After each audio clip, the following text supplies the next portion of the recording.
O caminho que ligou o mundo. Antes de existirem países como os conhecemos hoje, antes de fronteiras, bandeiras e mapas precisos, existia um caminho invisível atravessando desertos, montanhas e impérios. Um caminho que não aparecia nos mapas, mas decidia o destino do mundo. A Rota da Seda não foi uma estrada. Foi uma artéria.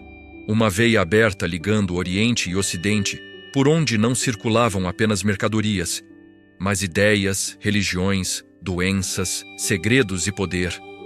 Durante séculos, homens atravessaram o deserto carregando tecidos mais valiosos que ouro, especiarias capazes de mudar economias inteiras e conhecimentos que redefiniriam a civilização. Cada caravana era um risco, cada cidade, uma aposta. Cada fronteira, uma roleta entre riqueza e morte. A Rota da Seda transformou vilarejos em impérios e impérios em ruínas, sem jamais pedir permissão a reis ou deuses. Mas o que poucos percebem é que esse caminho nunca desapareceu. Ele apenas mudou de forma, mudou de nome, mudou de linguagem. Onde antes havia camelos e caravanas, hoje há navios, cabos de fibra óptica, portos estratégicos e acordos silenciosos. O mundo moderno ainda caminha sobre a Rota da Seda, mesmo sem saber. O cofre que abrimos hoje não guarda apenas seda. Guarda a origem da globalização. Guarda o mapa do poder. E guarda um aviso bastante antigo. Quem controla os caminhos, controla o mundo. O nascimento de uma artéria global. Muito antes de mapas precisos ou fronteiras desenhadas com tinta, o mundo já era conectado por necessidade. No extremo leste, a China antiga guardava um segredo que valia mais do que exércitos inteiros. A seda, um tecido leve, brilhante, quase mágico aos olhos do Ocidente. Sua produção era tratada como assunto de Estado. Revelar como ela era feita significava a morte. E ainda assim, o desejo por esse material foi mais forte do que qualquer decreto imperial. Foi assim que, por volta do século II, antes de Cristo, durante a dinastia Han, começaram a se formar os primeiros caminhos que ligariam a China ao restante do mundo conhecido.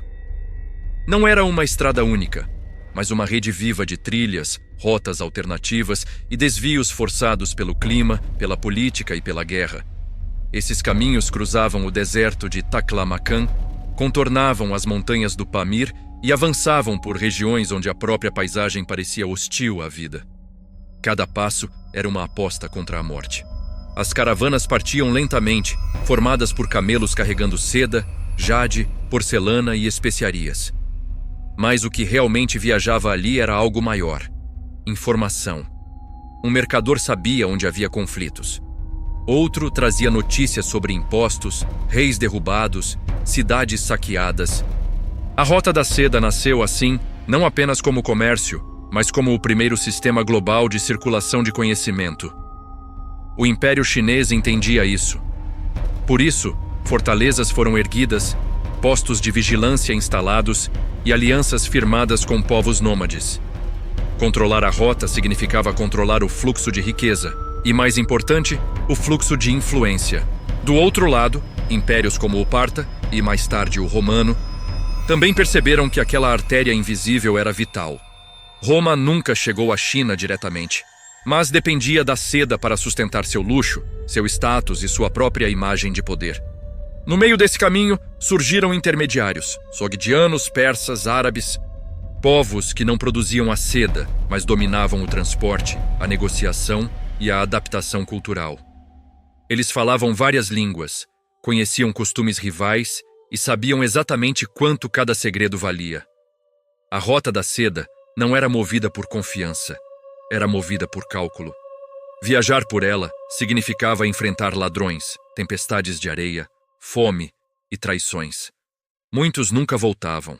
Ossos de mercadores ainda repousam sob dunas que mudam de lugar com o vento, apagando qualquer vestígio humano. Mesmo assim, as caravanas continuavam vindo, porque o lucro compensava o risco, porque o mundo, sem saber, já dependia daquele caminho. Foi nesse cenário que a Rota da Seda deixou de ser apenas um trajeto comercial e se tornou algo maior, uma artéria global. Um sistema que bombeava riqueza, ideias e poder entre civilizações que jamais se encontrariam face a face, mas que passaram a influenciar umas às outras de forma irreversível. A partir dali, o mundo nunca mais seria isolado. Ele havia sido conectado.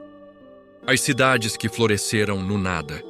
No coração de desertos onde nada deveria sobreviver, surgiram cidades que desafiavam a lógica da geografia e da própria natureza. Samarcanda, Bukhara, Kashgar, Palmira, nomes que ecoavam como promessas para mercadores exaustos e como armadilhas para impérios ambiciosos. Elas não nasceram por acaso. Foram moldadas pela Rota da Seda como ilhas de vida em um oceano de areia.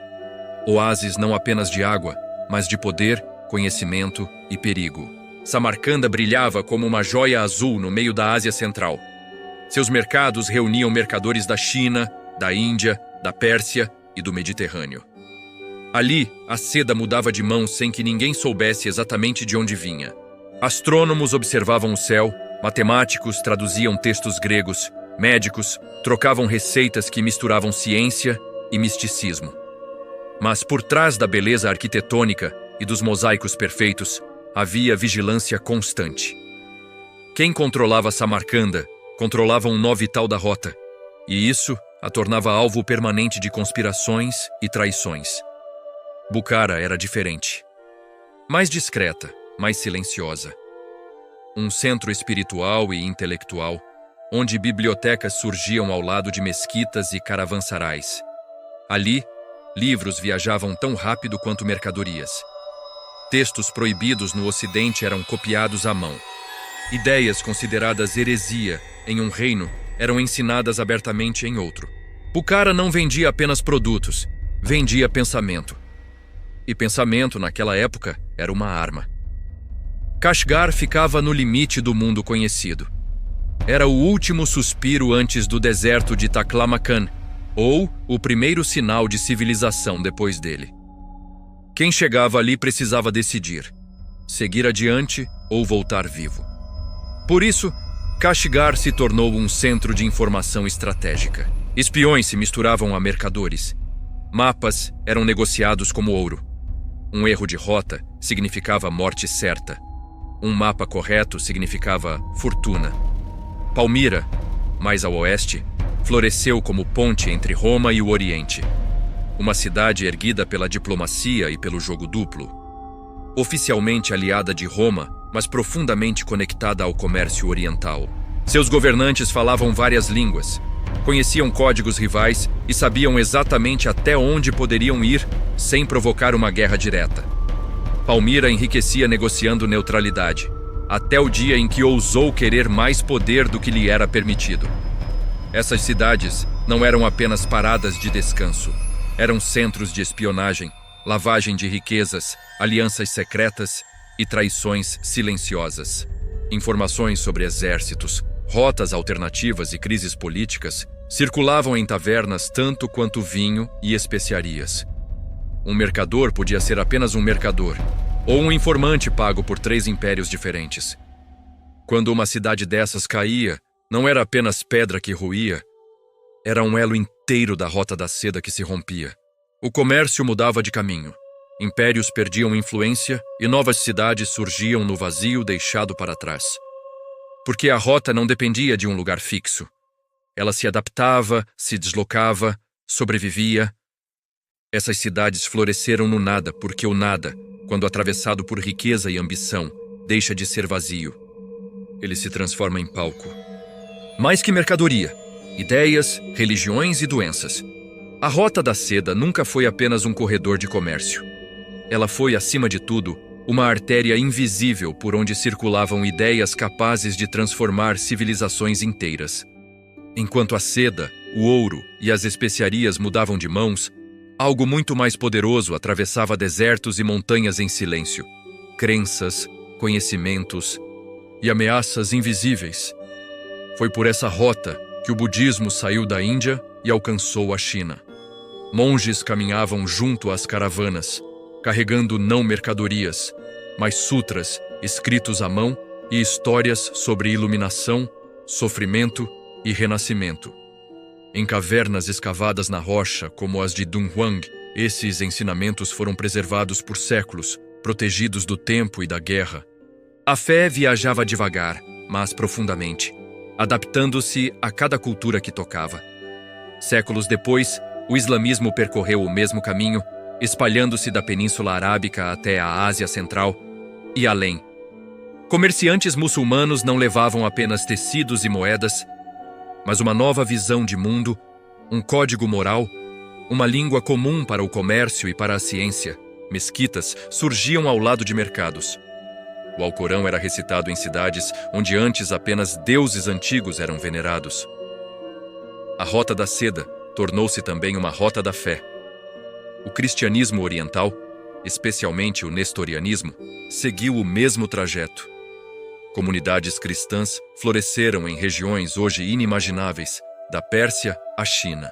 Cruzamentos culturais aconteciam de forma quase invisível. Símbolos se misturavam, rituais se adaptavam, e muitas crenças sobreviveram apenas como ecos, apagadas por conquistas posteriores. Mas não eram apenas religiões que viajavam. O conhecimento técnico também atravessava o mundo por essa rede viva. O papel, inventado na China, percorreu a Rota da Seda até chegar ao mundo islâmico e depois à Europa.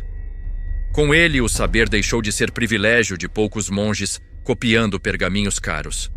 Livros se multiplicaram, ideias se espalharam. A pólvora seguiu caminho semelhante, começando como curiosidade alquímica e terminando como instrumento de guerra capaz de derrubar castelos e impérios. Cada caravana era uma biblioteca ambulante e, ao mesmo tempo, uma ameaça, porque junto com ideias e invenções, a Rota da Seda também transportava doenças, invisíveis, silenciosas, mortais. Pulgas escondidas em tecidos, ratos viajando nos porões das caravanas, homens infectados que ainda não sabiam estar doentes. Foi assim que, no século XIV, a peste negra percorreu o caminho inverso da seda, do Oriente para o Ocidente. Ela não anunciou sua chegada, não exigiu permissão, apenas seguiu o fluxo natural do comércio. Cidades prósperas tornaram-se cemitérios, portos movimentados silenciaram. Um terço da população europeia desapareceu. A mesma rota que havia conectado o mundo pela riqueza, agora o conectava pela morte. E o mais perturbador é que, para os que viviam naquela época, não havia distinção clara entre o visível e o invisível. A mesma estrada que levava fé e conhecimento também trazia destruição. A Rota da Seda ensinou à humanidade uma lição que ainda ecoa hoje. Toda conexão tem um preço. Ela uniu o mundo antes que o mundo soubesse lidar com isso. E provou que as ideias viajam mais rápido do que exércitos, mas as doenças, mais rápido do que qualquer uma delas. Impérios construídos sobre caminhos. Nenhum grande império da Antiguidade e da Idade Média cresceu apenas pela força das armas. Eles cresceram porque entenderam algo essencial. Quem controla os caminhos, controla o mundo. A Rota da Seda não era apenas um trajeto comercial, era uma engrenagem de poder. Dominar seus trechos significava decidir quem enriquecia, quem empobrecia, quem prosperava e quem desaparecia. O Império Romano foi um dos primeiros a compreender isso. Embora nunca tenha controlado toda a Rota da Seda, Roma dominava seu extremo ocidental. A seda chinesa chegava a Roma como um símbolo absoluto de status. Senadores, imperatrizes e generais vestiam um tecido que vinha de um mundo que eles jamais veriam. Para os romanos, a seda era quase mística e tão valiosa que drenava toneladas de ouro do império em direção ao Oriente. Roma não produzia seda, mas produzia poder suficiente para comprá-la. Enquanto isso, suas estradas pavimentadas, portos e sistemas de cobrança garantiam que o fluxo jamais cessasse. O luxo sustentava a autoridade, e a autoridade protegia o luxo. Mais ao leste, o Império Persa, em suas diferentes formas, dos Aquemênidas aos Sassânidas, tornou-se o verdadeiro guardião do coração da Rota da Seda. A Pérsia não apenas permitia a passagem, ela regulava, taxava, espionava. Cidades persas funcionavam como filtros estratégicos, onde mercadorias eram avaliadas, preços ajustados e informações coletadas. Cada caravana que cruzava seu território era observada. Cada comerciante era uma possível fonte de dados. A rota, ali, era também um sistema de inteligência.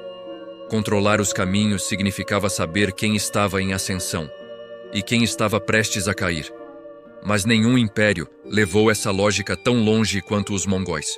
No século XIII, Gengis Khan e seus sucessores fizeram algo inédito. Unificaram pela força quase toda a extensão da Rota da Seda sob um único domínio. Do Mar da China até o leste europeu, os caminhos passaram a responder a um mesmo poder. E, paradoxalmente, isso criou o período mais seguro da história da rota, a chamada Pax Mongólica. As caravanas podiam atravessar continentes com uma proteção nunca vista. Passaportes imperiais garantiam passagem. Mensageiros cruzavam milhares de quilômetros em dias. Mercadorias, ideias e pessoas circulavam com uma fluidez assustadora. Mas essa segurança tinha um preço. Tudo era monitorado, tudo pertencia ao império. Os mongóis não apenas protegiam a rota, eles a possuíam. Quem tentasse contorná-la, criar rotas alternativas ou esconder riqueza, era punido com brutalidade exemplar. Vilas inteiras eram apagadas para manter o fluxo obediente. A estrada era livre, desde que fosse controlada. Foi sob esse domínio que a Rota da Seda atingiu seu auge. E também sua maior vulnerabilidade. Porque quando o Império Mongol começou a ruir, os caminhos se fragmentaram junto com ele. Postos de controle viraram pontos de conflito. Cidades-oásis perderam proteção.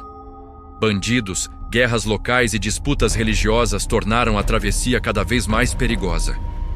O que antes era uma artéria vital transformou-se em uma sucessão de fronteiras hostis. A história deixa claro: a Rota da Seda não foi sustentada apenas por comerciantes corajosos, mas por impérios que entenderam que estradas são mais poderosas do que muralhas. Enquanto existiu um poder capaz de garantir esses caminhos, o mundo permaneceu conectado. Quando esse poder caiu, a rota começou a morrer, porque impérios passam, caminhos permanecem, e quem os domina, mesmo por um tempo, escreve a história com passos, não com coroas. Marco Polo, mito ou agente do sistema? Poucos nomes estão tão profundamente ligados à Rota da Seda quanto o de Marco Polo. Para muitos, ele foi apenas um jovem veneziano curioso que atravessou o mundo e voltou com histórias fantásticas. Para outros, um exagerador habilidoso, um contador de causos que misturou verdades, boatos e invenções. Mas há uma terceira possibilidade, menos confortável e raramente discutida. Marco Polo não foi apenas um viajante. Ele foi parte de um sistema de poder. Quando Marco Polo partiu de Veneza em 1271, acompanhado do pai e do tio, o mundo já não era fragmentado como antes. A Rota da Seda estava sob domínio mongol. O Império de Kublai Khan oferecia algo inédito: segurança continental. Mas essa segurança não era gratuita. Ela exigia lealdade, informação e circulação controlada. E é exatamente aí que Marco Polo se encaixa. Segundo seus próprios relatos, ele não foi apenas um visitante na corte de Kublai Khan. Teria servido como emissário imperial, administrador regional, observador de costumes e coletor de informações. Viajou por regiões sensíveis do império, atravessou províncias distantes, presenciou sistemas de governo, mineração, tributação e logística. Um privilégio raro, concedido apenas a quem era útil. Mas os historiadores sempre se dividiram. Alguns apontam inconsistências em seus relatos. A ausência de referências à muralha da China, exageros sobre riquezas, descrições que parecem ecoar relatos de terceiros. Outros defendem que Marco Polo escreveu, ou ditou, seu livro anos depois na prisão, misturando memória, tradução oral e intenção narrativa. Ainda assim, há um detalhe que sustenta sua importância real. O conhecimento que ele trouxe era estratégico. Marco Polo descreveu o uso de papel moeda, algo impensável para a Europa da época. Falou de carvão como combustível, de sistemas postais eficientes, de cidades organizadas em escala monumental. Essas informações não eram apenas curiosidades, eram sementes. Ao retornarem ao Ocidente, esses relatos ajudaram a redesenhar a visão europeia sobre poder, economia e administração. A Rota da Seda deixava de ser apenas um caminho distante e passava a ser um modelo possível. E isso levanta uma questão inquietante. Marco Polo foi um observador neutro, ou um vetor de influência. Um homem que atravessou culturas levando mercadorias na ida e ideias na volta. Porque viajantes como ele não apenas cruzavam caminhos, eles conectavam sistemas. Funcionavam como fios humanos entre impérios que raramente se encontravam diretamente. O mito de Marco Polo também serviu a propósitos maiores. Suas histórias inflaram o imaginário europeu, alimentaram o desejo por rotas diretas ao Oriente e, séculos depois, ajudaram a justificar expedições marítimas que mudariam o mundo. Colombo, por exemplo, levava consigo uma cópia do livro de Marco Polo. Não buscava apenas terras, buscava o sistema descrito ali. No fim, talvez a pergunta não seja se Marco Polo exagerou ou não, mas se ele entendeu, antes de muitos, que quem controla a narrativa controla o caminho. E que viajar na Rota da Seda nunca foi um ato inocente, porque naquela estrada até as histórias eram mercadorias, e algumas valiam mais do que ouro. O colapso, quando o mar matou a estrada. Por séculos, a Rota da Seda foi o eixo invisível que sustentou o mundo conhecido. Um sistema vivo de trilhas, desertos, montanhas e cidades que ligava o Oriente ao Ocidente por meio da resistência humana. Mas toda estrada, por mais poderosa que pareça, carrega em si a semente do colapso. E no caso da Rota da Seda, essa semente veio do mar. A partir do século XV, algo mudou de forma irreversível. Enquanto caravanas ainda cruzavam o deserto em jornadas de meses, navegadores europeus começaram a descobrir que o oceano oferecia algo que nenhuma estrada continental podia competir: escala, velocidade e controle direto. As rotas marítimas não precisavam de dezenas de intermediários, de cidades-oásis vulneráveis ou de impérios estáveis ao longo do caminho. Bastava vento, madeira e canhões. Portugal foi o primeiro a romper o equilíbrio. Ao contornar a África e alcançar o Oceano Índico, os portugueses encontraram uma rota que conectava diretamente a Europa às riquezas do Oriente. Especiarias, seda, porcelana e metais preciosos passaram a fluir pelos mares. O comércio que antes dependia de Samarcanda, Bukhara ou Kashigar agora contornava continentes inteiros sem tocar o deserto. A estrada milenar começava a ser ignorada. Com isso, o sistema entrou em colapso em cadeia. As caravanas diminuíram, os mercadores desapareceram. As cidades que viviam de taxas, hospedagem, proteção e comércio começaram a definhar. Palmira virou ruína. Samarcanda perdeu seu brilho imperial. Kashigar, antes pulsante, tornou-se periferia de um mundo que havia mudado de eixo. Onde antes havia idiomas misturados, ciência, espionagem e fé cruzada, restou silêncio. Mas o colapso não foi apenas econômico, foi político e cultural. A Rota da Seda dependia de estabilidade. Quando impérios fortes, como o mongol, se fragmentaram, a estrada perdeu seu escudo. Bandidos, guerras regionais e fronteiras hostis tornaram a travessia cada vez mais perigosa. Sem segurança, o comércio morre. E quando o comércio morre, as cidades o seguem. O mar não matou a estrada de uma vez. Ele a asfixiou lentamente. Cada navio que chegava direto da Ásia aos portos europeus retirava um pouco mais de sentido da travessia terrestre. Cada mapa náutico redesenhado enfraquecia séculos de conhecimento acumulado nas rotas de areia. O mundo deixou de olhar para o interior do continente e passou a olhar para os horizontes azuis. Ainda assim, o colapso não apagou tudo. Fragmentos da Rota da Seda continuaram ativos por séculos, agora reduzidos a rotas regionais, sombras de um sistema global que já não existia. Mas o coração havia parado de bater. A estrada que uniu civilizações foi substituída por rotas que separavam continentes em zonas de influência colonial. No fim, a Rota da Seda não morreu por falhar. Morreu porque o mundo encontrou uma forma mais eficiente e mais violenta de se conectar. O mar não apenas venceu a estrada, ele redefiniu o poder. E assim, uma rede que sustentou impérios por mais de 1000 anos foi abandonada ao deserto. Não como um fracasso, mas como um vestígio de um mundo que aprendeu, tarde demais, que todo caminho pode ser substituído. A nova Rota da Seda, o retorno do Império. Durante séculos, a Rota da Seda foi lembrada como um vestígio do passado, uma estrada morta, soterrada pelo deserto e substituída pelo oceano. Mas impérios raramente esquecem caminhos que já lhes deram poder. E no início do século XXI, a China decidiu ressuscitar a estrada que um dia conectou o mundo. Agora sob outra forma, outra escala e outra lógica. Em 2013, Pequim anunciou ao planeta um projeto ambicioso, quase discreto no discurso, mas colossal na execução: a Belt and Road Initiative, a nova Rota da Seda. Oficialmente, tratava-se de cooperação econômica, desenvolvimento de infraestrutura e integração global.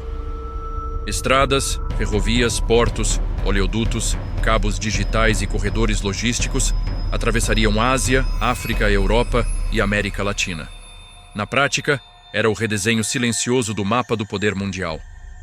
Diferente da rota antiga, sustentada por caravanas e cidades-oásis, a nova estrada é feita de contratos, financiamentos, bancos estatais e dependência econômica. Países em desenvolvimento receberam bilhões em empréstimos para construir portos, ferrovias e rodovias estratégicas. Mas o preço raramente vinha estampado no acordo inicial. Dívidas impagáveis, concessões territoriais, controle de infraestruturas críticas e alinhamento político passaram a fazer parte do pacote. Portos como Hambantota, no Sri Lanka, tornaram-se símbolos desse novo modelo. Incapaz de pagar a dívida, o país cedeu o controle do porto à China por 99 anos. Estradas no Paquistão, ferrovias na África Oriental, usinas na Ásia Central e corredores energéticos na Europa Oriental começaram a formar um padrão inquietante. Quem controla a rota, controla o fluxo, e quem controla o fluxo, controla decisões. A nova Rota da Seda não avança com exércitos, mas com engenheiros. Não impõe bandeiras, mas contratos.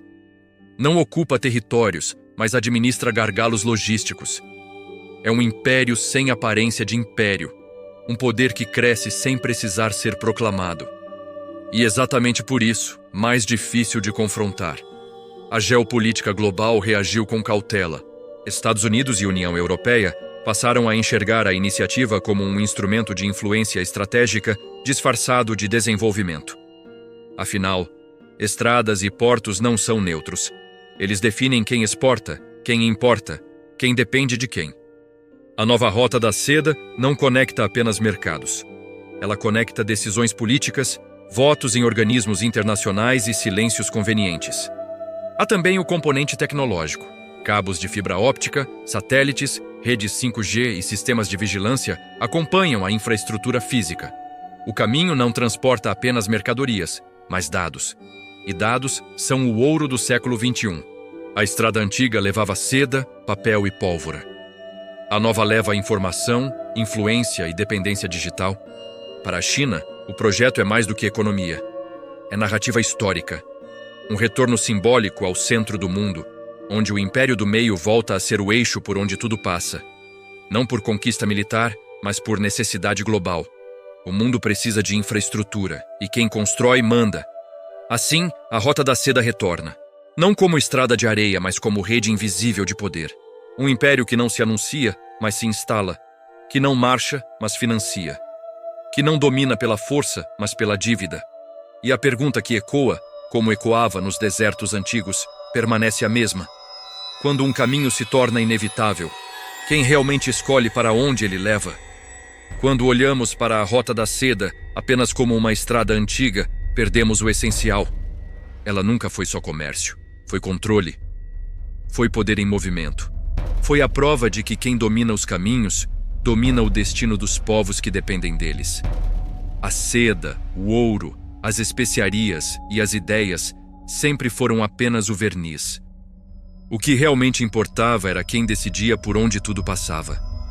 Ao longo da história, impérios não surgiram apenas pela força das armas, mas pela capacidade de organizar fluxos, controlar caravanas, tributos, portos e gargalos logísticos sempre foi mais eficiente do que conquistar territórios inteiros.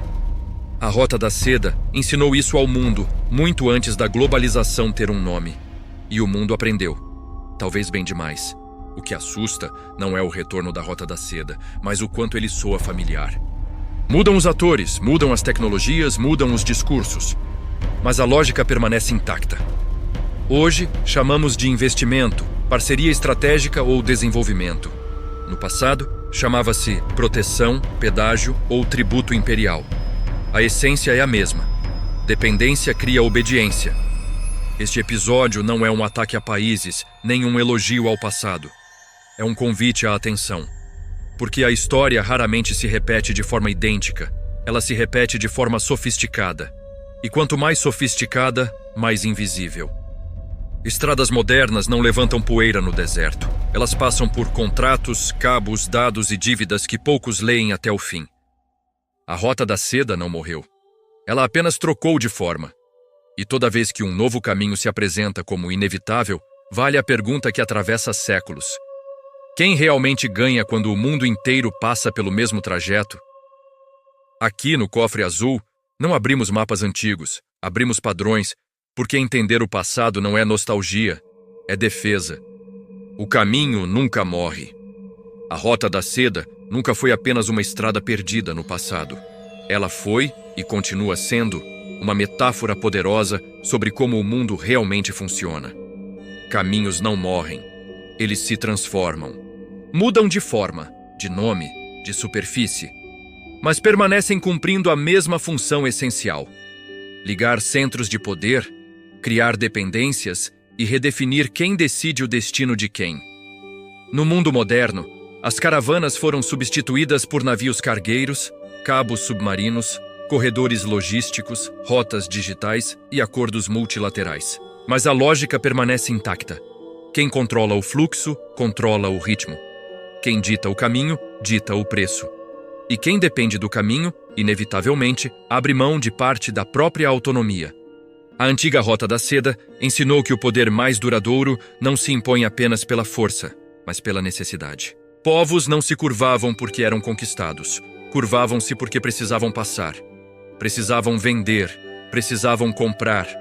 Precisavam existir dentro de um sistema maior do que eles. Hoje, essa mesma engrenagem gira em escala global, silenciosa, sofisticada e muitas vezes invisível aos olhos de quem vive dentro dela. O que resta, então, não é medo, mas consciência. A história não serve para prever o futuro com exatidão, mas para reconhecer padrões antes que seja tarde. Sempre que um novo caminho surge prometendo prosperidade, integração e progresso, vale lembrar: toda estrada tem um dono, e toda estrada cobra um preço. A Rota da Seda não acabou, porque o mundo nunca deixou de precisar de caminhos. Ela apenas nos lembra de algo essencial. O poder não está no destino, está na rota. E enquanto houver caminhos, haverá disputas para controlá-los.